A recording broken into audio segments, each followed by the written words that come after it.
So, without further ado, you've heard enough from me. Ladies and gentlemen, I would like to welcome to the stage four-time world champion, ladies and gentlemen, Sebastian Vettel. Welcome. Hi. Thank you very much. Welcome. I love that you came in on a bike, by the way. Yeah, thank you. Getting the morning exercise in? Yeah, it's easier for traffic also. It is. So welcome to Montreal. Mother Nature, she is definitely playing part in this. This is fantastic weather, slightly better than last year, would you not say? I don't remember how it was last year. It was terrible. Was it terrible? Yeah. It was terrible. You guys are like, we remember, we were exhausted and freezing. This is a portion that's actually from the fans. It is called for the fans, and it is 5 questions that have actually been submitted from the fans. All right. All right, are you ready for this? It depends on the question, I guess. They won't be hard-hitting, I promise. Okay, so this one comes from the Alberta chapter of the Ferrari Club of America, and they ask, if you could race in any other era, what would it be? Well, I think every era had its specialities, but given that I now know the current era and the current feel of the cars with the downforce that we have, I used to say the 70s because the cars were very raw and Formula One was very raw, but they were also quite a bit slower. So I think the 90s, mid-90s, where the car is still were more raw than today with less technology. So maybe in that regard a bit more pure, but they had already significant amounts of downforce. So that would be nice to try.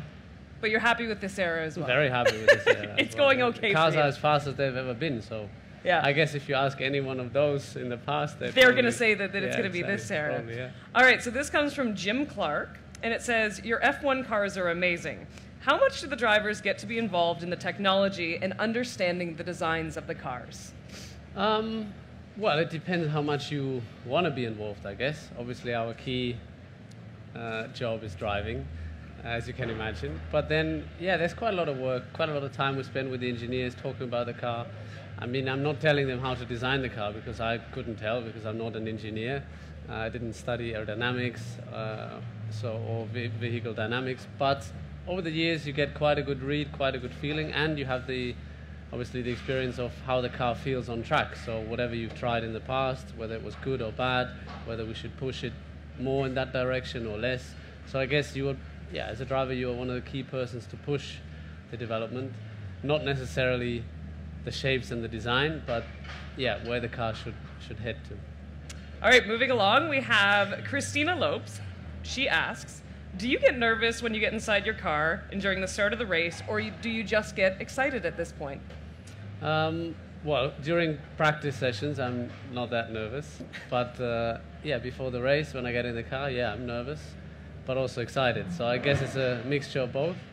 And I guess when you're not nervous anymore before starting the race, then maybe it's time to do something else.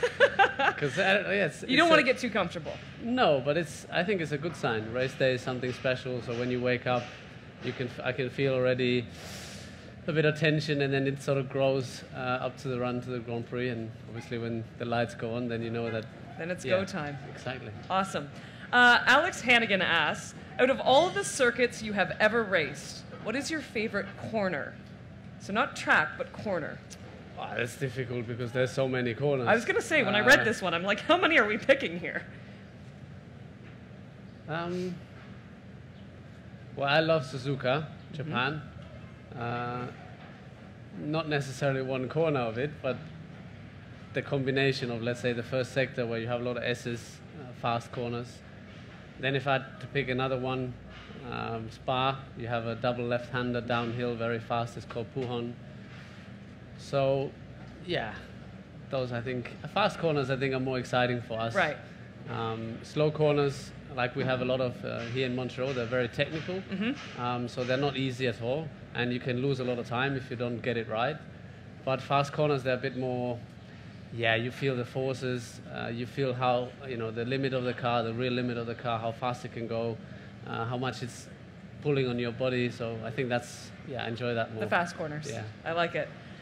All right, so this is the toughest one of the bunch. Are you ready? Eric Renault asks, Sebastian! Exclamation mark. He really wanted to know that you're here. What type of music do you listen to before a race? Well, in general, I love music. I think I couldn't live without. But yeah, before the race, I have a couple of songs that I've been listening to. Do tell. For a while. It's no, okay it's if it's Justin Bieber. We will. No, some are very,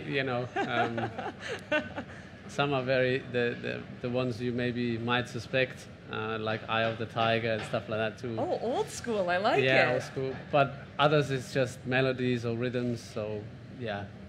Eye of the Tiger. I dig that. I dig that. Rocky movie. Yeah. Yeah. Who doesn't like a good Rocky movie? All right, so that is all the time we have for Five for the Fans. Thank you to everyone who submitted questions for this.